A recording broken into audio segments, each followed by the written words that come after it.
World history کے دوستوں، supreme court of Pakistan کے چیف جسٹس قاضی فائز عیسیٰ کے ایک حالیہ فیصلے نے ملک کے مذہبی طبقے کو شدید غم اور غصے میں مبتلا کر دیا ہے۔ توہین قرآن کے ایک کیس میں عدالت عظمیٰ نے 19 فروری کو فیصلے کے بعد مذہبی طبقے کی طرف سے چیف جسٹس قاضی فائز عیسیٰ کے استعفے کا مطالبہ کیا جا رہا ہے، اور فاضل چیف جسٹس کے خلاف سوشل میڈیا سمیت مختلف فورم پر بڑے پیمانے پر تنقید کی جا رہی ہے۔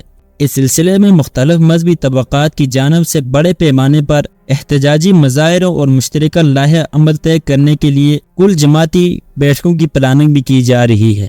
کہا جا رہا ہے کہ چیف جسٹس قاضی عیسیٰ فائز نے آئین پاکستان کے ساتھ غداری کرتے ہوئے قرآن پاک کی تحریف کرنے والے توہین قرآن کے ملزم قادیانی کو نہ صرف رہا کر دیا بلکہ قادیانی کو اپنے مذہب کی اشاعت کی بھی مکمل آزادی دے دی، جبکہ آئین پاکستان میں قادیانیت کی تشہیر پر پابندی ہے۔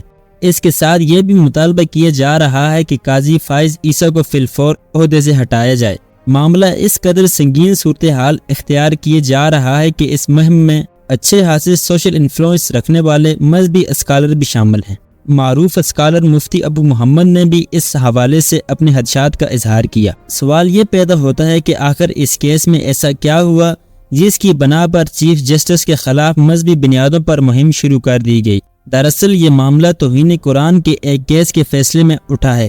مبارک احمد ثانی نامی ایک ملزم کے خلاف ضلع چنیوٹ کے مقامی تھانے میں مجموعاً تعزیرات پاکستان کے دفعہ 295، 298 سی اور پنجاب اشاعت قرآن ایکٹ کے تحت 7 اور 9 کے تحت 6 ستمبر 2022 کو اس بنا پر FIR درج کرائی گئی کہ یہ ملزم قادیانی مذہب کی تفسیر صغیر کی قسم میں ملوث ہے۔ ان الزامات کے تحت 6 ستمبر 2022 کو FIR کے اندراج کے بعد ملزم کو 7 جنوری 2023 کو گرفتار کیا گیا، جس کے بعد 10 جنوری اور 27 نومبر ایڈیشنل سیشن جج اور لاہور ہائی کورٹ سے ملزم کی ضمانت خارج کر دی گئی۔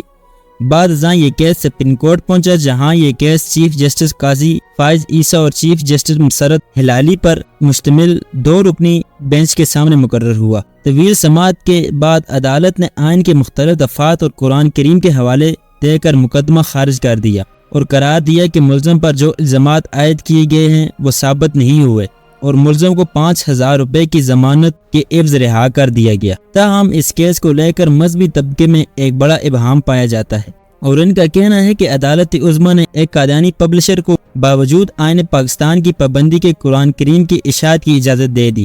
ناظرین، قادیانیت کیا ہے؟ 7 ستمبر ہماری تاریخ کا وہ روشن اور تاریخ ساز دن ہے جب ہزاروں مسلمانوں نے عقیدہ ختم نبوت کے تحفظ کے لیے اپنی جانوں کا نذرانہ پیش کرتے ہوئے طویل جدوجہد کے بعد پارلیمنٹ سے قادیانیوں کو آئینی طور پر غیر مسلم اقلیت قرار دلوانے میں کامیابی حاصل کی۔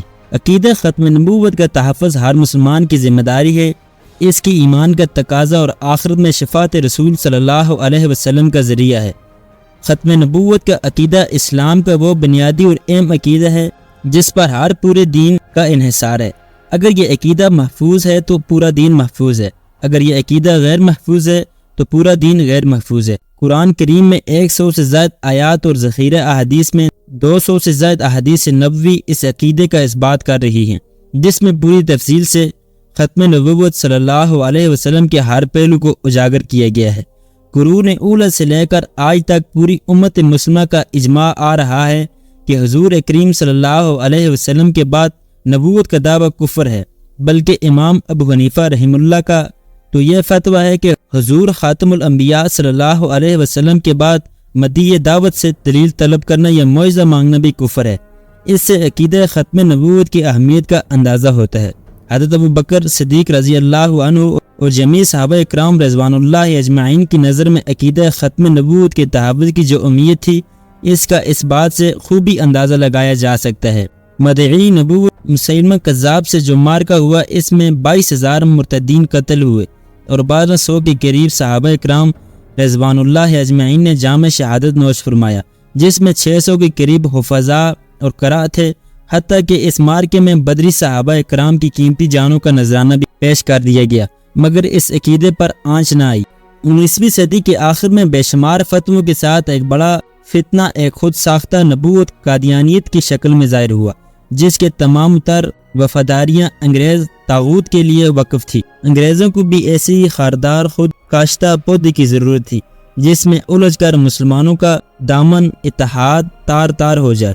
اس لیے انگریزوں نے اس خود کاشتہ پودے کی خوب آبیاری کی۔ اس فرقے کی مفادات کی حفاظت بھی انگریزی حکومت سے وابستہ تھی۔ حضرت علامہ انور شاہ کشمیری رحمہ اللہ اپنے شاگردوں سے عقیدہ ختم نبوت کے تحفظ اور رد قادیانیت کے لیے کام کرنے کا عہد لیا کرتے تھے اور فرماتے تھے جو شخص قیامت کے دن رسول اللہ صلی اللہ علیہ وسلم کے دامن شفاعت سے وابستہ ہونا چاہتا ہے وہ قادیانیت سے ناموس رسالت کو بچائے۔ سید عطا اللہ شاہ بخاری رحمہ اللہ نے تحریک آزادی کے بعد عقیدہ ختم نبوت کے تحفظ کے لیے اپنے آپ کو وقف کر دیا اور قید و بند کی صحبتوں کا مردانہ وار مقابلہ کیا اور پورے ملک میں بڑھاپے اور بیماری کے باوجود جلسوں سے خطاب کرتے ہوئے قادیانیت کے کفر کو بے نقاب کر کے نسل نو کی ایمان کی حفاظت میں اہم کردار ادا کیا۔ ناظرین، دنیا اور آخرت میں سرخرو ہونے کے لیے عقیدہ ختم نبوت صلی اللہ علیہ وسلم کی تحفظ، نسل نو کی ایمان کی حفاظت کے لیے ہر ایک مسلمان کو اپنا کردار ادا کرنا ہوگا اور اس ویڈیو کو شیئر کرنا نہ بھولیں۔ سوشل میڈیا ایک ہتھیار ہے اور اس ہتھیار کو ہمیں استعمال کر کے اس فتنے کا راز فاش کرنا ہوگا اور ہمارے آئین پاکستان میں قادیانیت کو کافر قرار دیا گیا ہے۔ تو ناظرین، ویڈیو آپ کو کیسی لگی ہمیں کمنٹس کر کے ضرور بتائیں۔ ملتے ہیں اگلی ویڈیو میں، تب تک کے لیے اللہ حافظ۔